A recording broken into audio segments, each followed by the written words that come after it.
The Truman Show looks like a cheerful movie about an ordinary man living an ordinary life. But underneath all of that sunshine, perfect houses, friendly neighbors, and smiling faces, is one of the darkest lies ever put into a movie. Truman Burbank believes he is living in the quiet seaside town of Seahaven, surrounded by people who genuinely love him. He has a wife, a best friend, a job, a house, and a routine that seems almost too perfect. What he doesn't know is that every single part of that life has been constructed around him.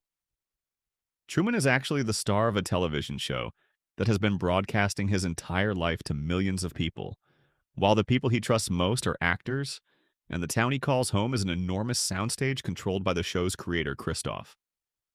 The strange thing is that the movie gives us plenty of clues long before Truman understands what is happening.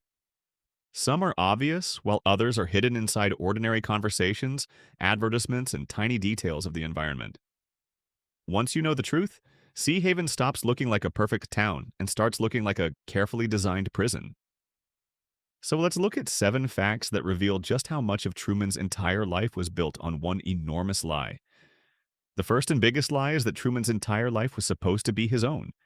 From the moment he was born, Truman was placed inside the television production and raised specifically to become the star of the show.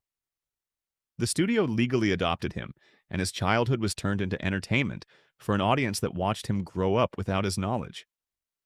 Truman wasn't an actor who agreed to participate in the show. He wasn't someone who signed a contract and decided to play a character. He was the only real person inside the entire production, which is what makes the premise so disturbing. Every memory he has is real to him, but the circumstances surrounding those memories were manipulated by other people. His parents were part of the production, his classmates were part of the production, his teachers were part of the production, and eventually even his wife became part of the production. This means that when Truman thinks about his childhood, he isn't remembering a normal life that happened to be filmed. He is remembering a life that was deliberately constructed so that it could be filmed. The people responsible for the show controlled where he went, what he saw, and what information reached him, while simultaneously convincing him that all of these choices were his own. The audience inside the movie considers Truman's life entertainment, but for Truman there was never any separation between the show and reality, because the show was literally the only reality he had ever known. The second lie involves Meryl, Truman's wife, and this is where the movie becomes much darker because Meryl isn't simply pretending to be his wife for a television audience. She is pretending to love him. Truman believes that he has built a genuine relationship with another human being. But Meryl's role in his life was created by the producers because they wanted Truman to follow a predictable path. Even their marriage contains obvious signs that something is wrong. Meryl frequently turns ordinary moments in their home into advertisements, suddenly presenting products to an invisible camera and describing them in a way that feels completely unnatural. At first, these moments are funny because they look like exaggerated television commercials. But once you understand what Truman's life really is, they become disturbing. Imagine discovering that some of the most intimate moments of your marriage were being used to sell household products to strangers. The people around Truman aren't just watching him, they're financially profiting from his relationships. Even worse, Meryl's behavior reveals that her priority isn't Truman's happiness. Her priority is maintaining the performance. Whenever Truman begins behaving unpredictably, she becomes uncomfortable because she isn't dealing with her husband as a normal person. She's dealing with the star of a television show who has suddenly gone off script. That is why the famous kitchen scene becomes so uncomfortable. Truman begins questioning his reality, while Meryl is still trying to perform her role, even turning toward the camera and delivering a product placement style speech when the situation has clearly become emotionally serious. The difference between Truman's genuine emotions and Meryl's rehearsed performance exposes the central lie of their marriage. The third lie is even more carefully constructed because Christoph doesn't simply prevent Truman from leaving Seahaven physically, he makes Truman afraid of leaving psychologically. One of the most important events in Truman's childhood is the supposed death of his father during a boating accident. Truman watches his father disappear into the water, and the experience leaves him terrified of the ocean. To Truman, the memory is completely real and traumatic, but to the producers, it was part of the plan. Christoph deliberately created the event because he understood that Truman's fear of water would make it much harder for him to leave the island. This is one of the darkest aspects of the entire show, because the producers didn't merely build walls around Truman. They built psychological walls inside his mind. They took one of the most painful experiences of his childhood and turned it into a tool for controlling his future. Whenever Truman talks about traveling or leaving Seahaven, the people around him reinforce the same fear. He hears stories about dangerous journeys, plane crashes, and disasters, while the world outside Seahaven is presented as frightening and unpredictable. The message is always the same: staying home is safe, while leaving is dangerous. This is why the road signs, travel advertisements, and conversations about the outside world are so important. They aren't simply background details. They're part of the system keeping Truman inside. Christoph understands that a physical barrier can eventually be broken, but fear can be much more effective because it makes the prisoner believe the prison is protecting him. The fourth lie is hidden in the physical world of Seahaven itself. The town looks like an ordinary American suburb, but almost everything around Truman has been designed specifically to control what he sees. The streets, buildings, vehicles, and public spaces all exist to create the illusion of a normal community, while thousands of hidden cameras monitor Truman's movements. Cameras are disguised as everyday objects and placed throughout the environment so that the production can follow him continuously. The audience sees some of these cameras, but Truman doesn't understand what they are. This creates one of the movie's most interesting visual tricks because we are constantly watching Truman through the same surveillance system that controls his life. Some camera angles are deliberately unusual, almost as if we are looking through hidden lenses placed inside the town. From our perspective, that is simply part of the filmmaking style, but within the story, those angles represent the enormous surveillance network surrounding Truman. He cannot walk down a street, sit in his living room, or drive to work without being watched.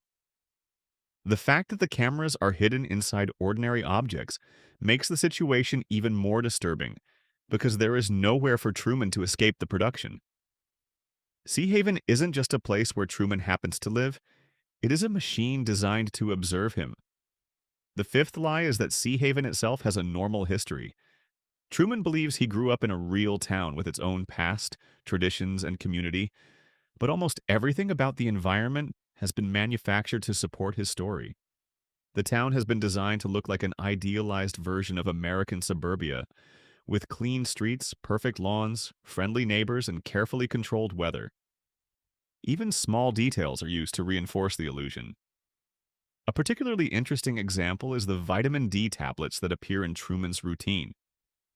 Since he is living inside an enormous soundstage rather than under a real sky, the production has to account for the consequences of his artificial environment. The detail is easy to miss, but it demonstrates how completely the producers have taken control of Truman's life. They aren't just controlling what he sees, they are managing his physical existence inside the artificial world.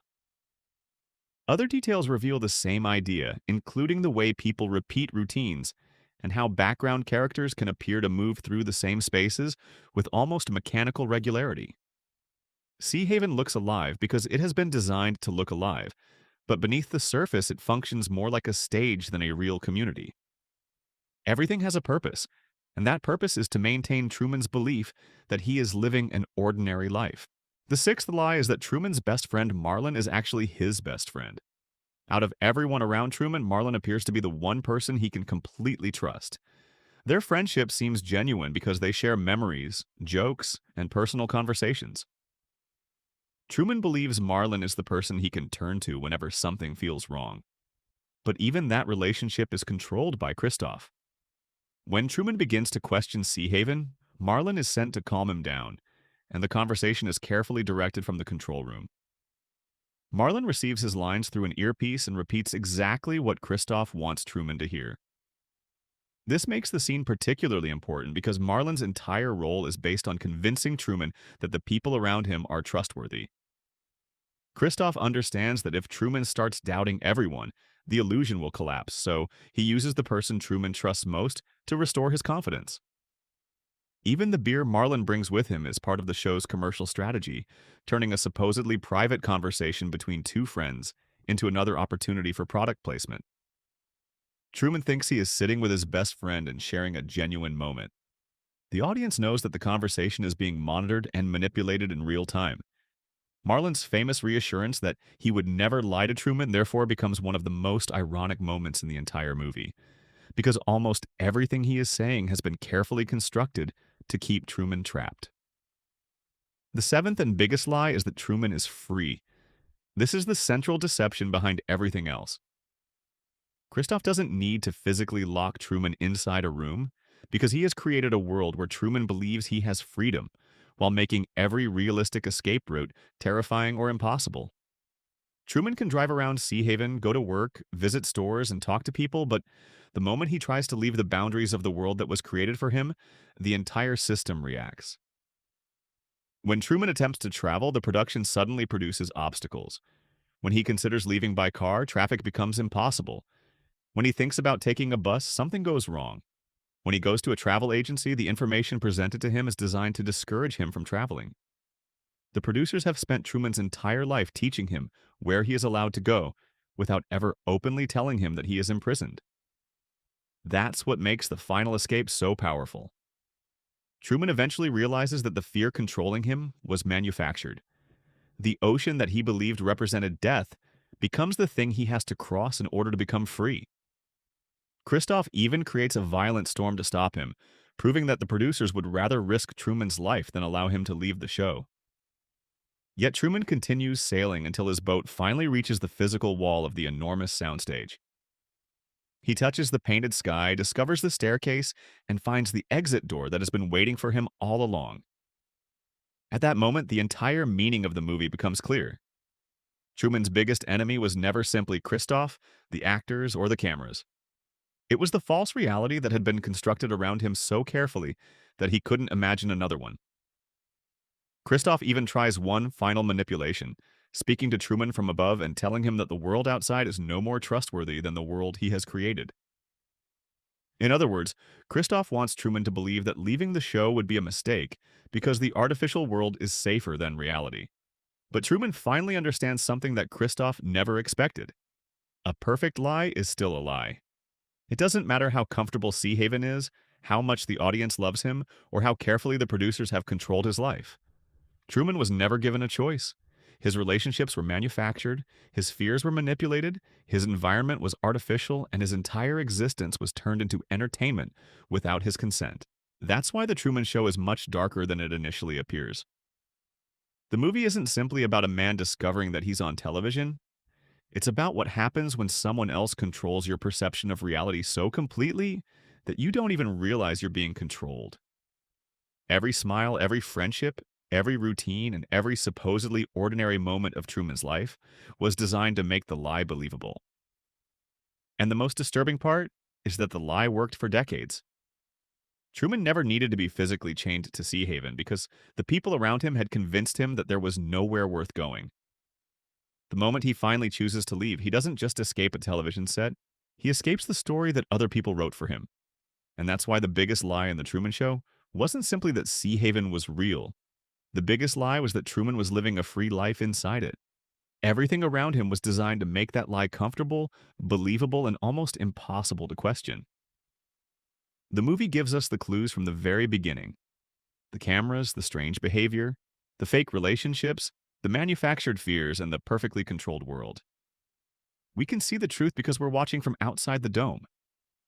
Truman can't see it because he has spent his entire life inside it. And when he finally walks through that exit door, the most important thing he takes with him isn't money, possessions, or even a plan for the future. It's the one thing Christoph could never give him: a choice.